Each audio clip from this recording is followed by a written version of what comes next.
I just wanted to jump on here really quick while I had an opportunity to film. I just wanted to see if there were any questions that were missed. Somebody asked about how I felt about Coraline and the other mother and the other father.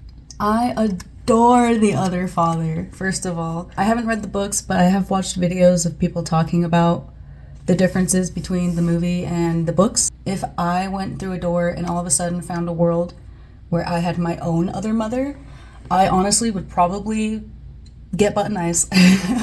If I could choose to be loved by my mom, even if it wasn't actually my mom, I probably would. I love Coraline. Next question was, what was the most valuable thing I learned from my foster family? I'm not entirely sure how to answer that question. I've had multiple foster families, but there's one specific foster family that I spent the most time with, that I got the closest with.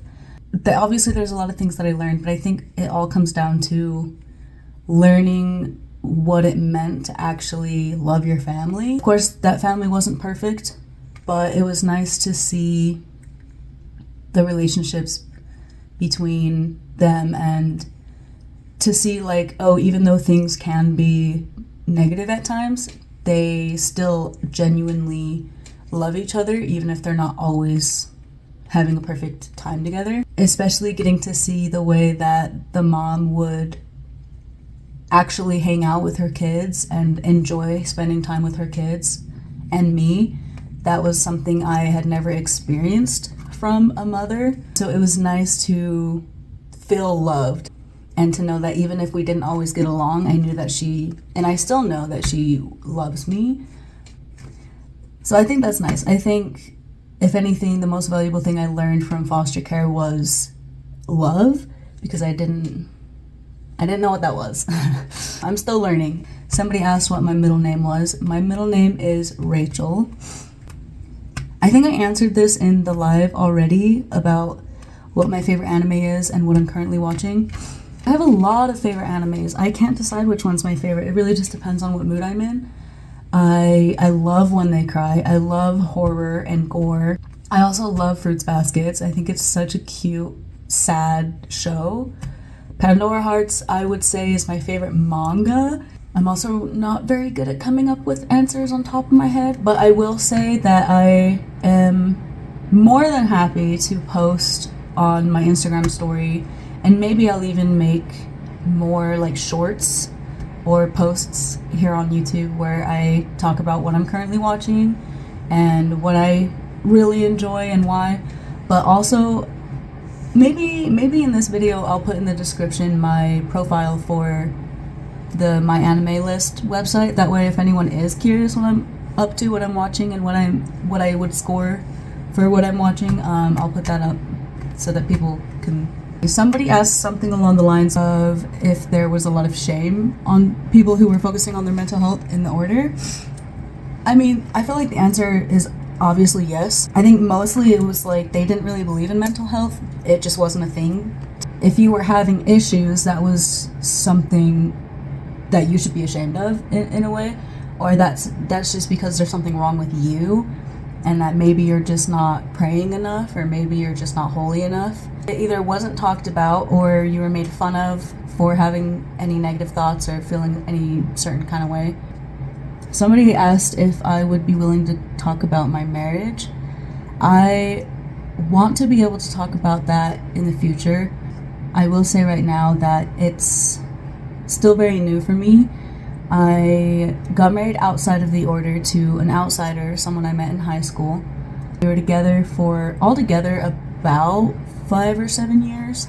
We officially separated last year, but when it comes to the legalities in that relationship, I'm not quite ready to talk about that right now. I'm still working through it.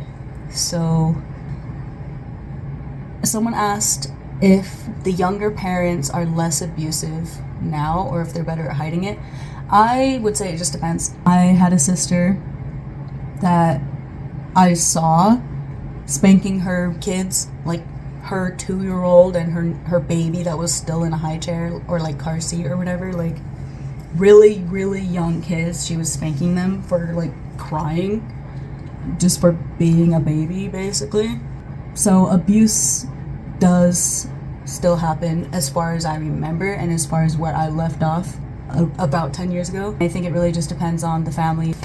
Somebody asked if I wanted kids. I will say when I was in the order, I wanted up to 17 kids. After leaving the order, I was like, I don't want any kids. I'm never gonna have kids, blah, blah, blah, blah, blah.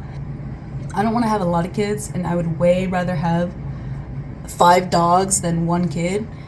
But if I was ever mentally stable enough and financially stable enough and I felt like I could be a good mom to a kid, I would not be against birthing my own kids. But I would way rather do foster care or adopt, because I feel like there's so many kids in foster care. There's so many kids looking for and waiting for a family to love them and treat them well. I know I was one of those kids. And I just would way rather help one of those kids than to essentially add to the pile or to just bring another person onto this earth. Somebody asked if I could do a makeup tutorial. I do want to do a makeup tutorial. This is what my makeup looks like now. I'll for sure do a makeup tutorial. I don't know when, but it probably will be my next video. I'm thinking I'll probably at least make 1 video a month. It kind of just depends on when I have the opportunity to film. Somebody asked about whether our dads had talked about their childhood. Personally, no. I almost never had conversations with my father, and I barely even knew anything about my mom's childhood, and I lived with her. I do have a couple of stories here and there that I vaguely remember being told from when my mom was a kid. So the answer is no. I don't know anything about Daniel's childhood. Other people probably know way more than I do about his childhood. Somebody asked how to stop craving, like how do you stop the craving for love? I don't think you really can. I think personally what I've done is I've just learned to love myself, and the validation and the love that I was looking for, I just told myself that I'm just gonna have to give it to myself in a way. I know that there's a way better way for me to explain that thought process and how I got to that point. But the answer is basically you don't really stop craving love. And I personally don't stop craving love from my mom. I don't stop craving love from my siblings. I still want it. I just have come to the acceptance and the realization that as of right now, that's just not something that's an option for me. Somebody asked if I'm close to Allison. I want to say I'm closer to her now than I ever have been in my entire life. Things weren't always great, but I would say we are only getting closer and closer, and I'm at a point where I love talking to her. I love her. She's my sister, and I'm so grateful to have her in my life. How many of my mom's kids are alive? This is the last question I'm going to answer because I do have to go soon. But my mom gave birth to 13 kids that I know of. I am the 10th kid, Allison's the 9th.